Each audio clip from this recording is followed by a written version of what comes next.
Welcome Rack guys, Rackals here. First of all, thank you guys all so much for a couple of subscribers lately. It's kind of insane. We also recently just unlocked monetization on the channel, which means you can click the join button to become a channel member, which gives all of these benefits right here. Thank you so much to everyone who's joined the channel or donated so far. I've also been live every single day for the past month over at twitch.tv, where I am an affiliate, so if you have Twitch Prime, go and support me over there as well to receive these rewards. That being said, as always, it is entirely optional, and the fact that you're even watching this is more than enough to help support me. So big thank you to all of you guys once again. Now, those of you who know me personally probably know this, but I do not play Quakecraft as much as I used to. In fact, the majority of the time, I'm only really on it for content purposes. Though in these past couple months, I guess the only time I've been on Minecraft at all was for content purposes, which unfortunately has resulted in me no longer being on the Quakecraft leaderboard, is what I would say if I wasn't on the Quakecraft leaderboard. But thankfully, I still am. On the overall one, at least. I'm all the way down to 8th after being at a peak of 5th, which is kind of crazy to think about. It's also completely wild to me that the entire top 10 is over 1 million kills now. When I first started playing this game, there was only 2 people with 1 million kills. But don't worry, this is not completely clickbait because I was unfortunately knocked off of the solo leaderboard specifically. I am now down to 11th, and it would take me over 20,000 more kills to get back on it, which is pretty doable, and I would still like to hit 1 million in solo kills eventually. The progress has just been very slow. Also, the person ahead of me isn't even the one who knocked me off the leaderboard. It's actually Rutre, who's all the way up in 6th overall for solo now, so that's kind of insane. Big ups to him. But since I no longer have my esteemed Quake solo kills leaderboard position, it's really humbled me and brought me down to earth. It goes without saying that my leaderboard position brought me a plethora of fame, riches, woman, cheese, crackers, hot dogs. Oh, sorry, I haven't had lunch yet. So getting knocked off of it has really brought me back down to earth, and it feels like I've become one of the common folk once again. And it's reminded me that life is beautiful and abundant, and that whatever we make of ourselves is all we will ever have, and that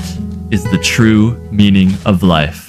Or something like that anyways, I don't know. Though I will say, for those who are curious, life has actually been pretty good lately. Aside from the long sleepless nights where I lie there and think about every mistake I made over the past year. Something that recently kind of hit me as being very weird is the fact that I'm actually the #1 player in Canada. I know that that's kind of like less prestigious than, you know, 8th in the entire world, but still, I don't know, for some reason to me, that strikes me as being quite unique. Shoutouts to Bitter for creating a document that tracks the nationality and country of just about every single Quake player in the top 200. It's actually quite interesting to look at. And while probably unsurprisingly, a lot of the people are just from North America, there are quite a lot of Europeans and even just a bunch of unexpected countries out of the top players in this game. So there you go. Ping is officially not everything, though it does help, I won't lie to you. Also, in breaking news, we had the biggest update that Quakecraft has ever seen since 2017. Okay, well, considering we're this far into the video and I'm only just bringing it up, you probably already know that's not true. But the teams map Ascended now has pressure plates on top of the launch pads.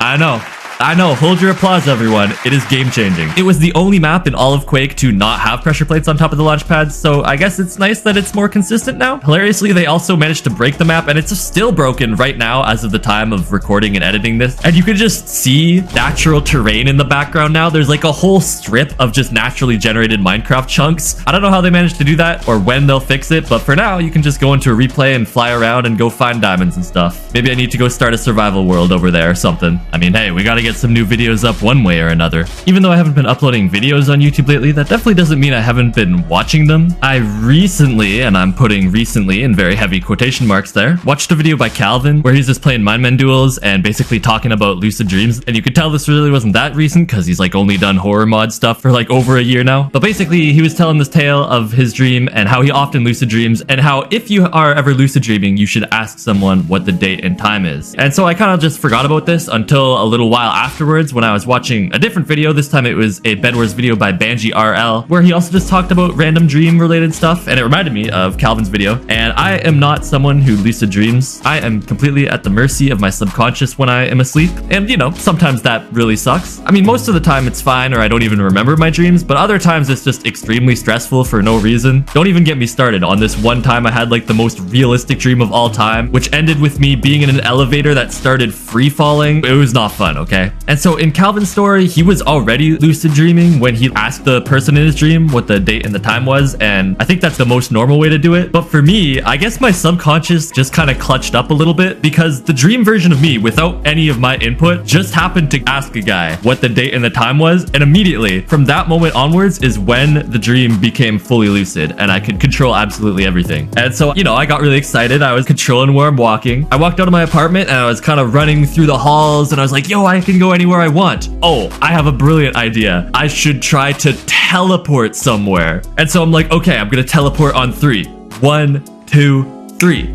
And so I teleported from the foyer of my apartment building back into my bed, because that actually woke me up. So I kind of threw there. And you know how when you wake up, a lot of the time you're still kind of half asleep? For me, it was a bit like that. And I just remember immediately having the thought like, oh, bro, of course I couldn't teleport. I'm still too new to lucid dreaming. Like, I'm still a beginner. That's an advanced level technique right there, which I don't know. Maybe I could be onto something with that train of thought. I think another problem was I didn't really have anywhere in particular that I wanted to teleport, that I can remember at least. Candace was like, yeah, I want to go to city, but it wasn't really any more specific than that. Sadly, I have not had another lucid dreaming moment since that happened. Maybe if I'm lucky, since I was just talking about it again today, that'll make my subconscious do it again or something. Fingers crossed, because it was honestly just a really fun experience. It would kind of be a dream come true if I was able to lucid dream regularly. And you know, it would also be a dream come true is if you guys watching could like and subscribe. Heh, bet you didn't see that one coming, huh? Well, maybe something else you didn't see coming is that this is the end of the video. Okay, bye.